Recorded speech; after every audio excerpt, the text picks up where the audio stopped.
Well, I'm gonna call it quits for today. Uh, I was working on some of the paint and I was trying to paint it, and I was kind of hoping where it had some cracks, like right through here.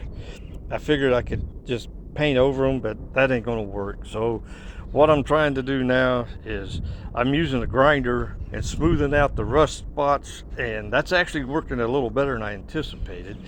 And right back here, it was real rough through here, and I ran my grinder back and forth and smoothed out some of the rust and some of the paint, and it looks a little better. Look, I'm not gonna get real crazy with this, but anyway.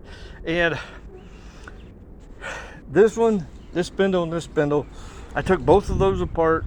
I replaced the the bearings in them. This one here, it had good bearings. A couple of years ago, I put new bearings in all three of them. That one was still, the bearings are still good, so I'm not going to mess with that one. But this one and this one, the bearings were noisy, so I took them both out, replaced them. After I replaced them, they could probably last another season or two pretty easily. But anyway, I'm not going to worry about that.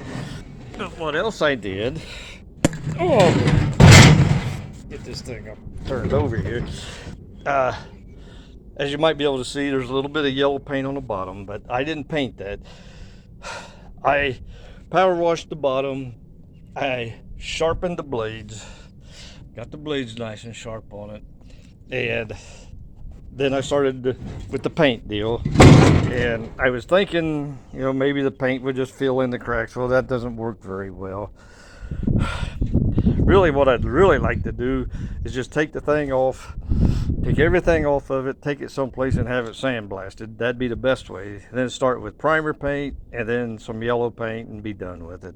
But since I don't know anybody that does that kind of work, and I probably wouldn't want to spend the money to do it that way, I'm doing it my way, which is probably cheap and wrong. But that's it.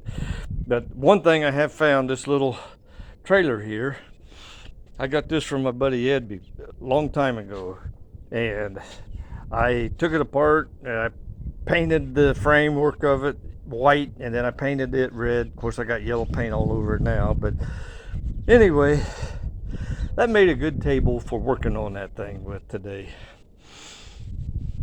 And there's my mower. This is the Murray that had a 12.5 horse Briggs and Stratton on it, and I put the 2-cylinder 25 horse Kohler engine on it. And see, it says it's supposed to be 12.5 Briggs and Stratton, 40-inch cut, 5-speed. Oh yeah, it's got manual transmission there. And anyway, those of you who followed very long, you know what I've done. I got dual exhaust on the front of it. Recently, I replaced the head gaskets, and when I had the heads off, I took them to my buddy Ed's machine shop, and he did a valve job on the heads for me. But anyway, I'm fixing to unload this thing back in my garage, and I'm gonna go park my trailer and my mower.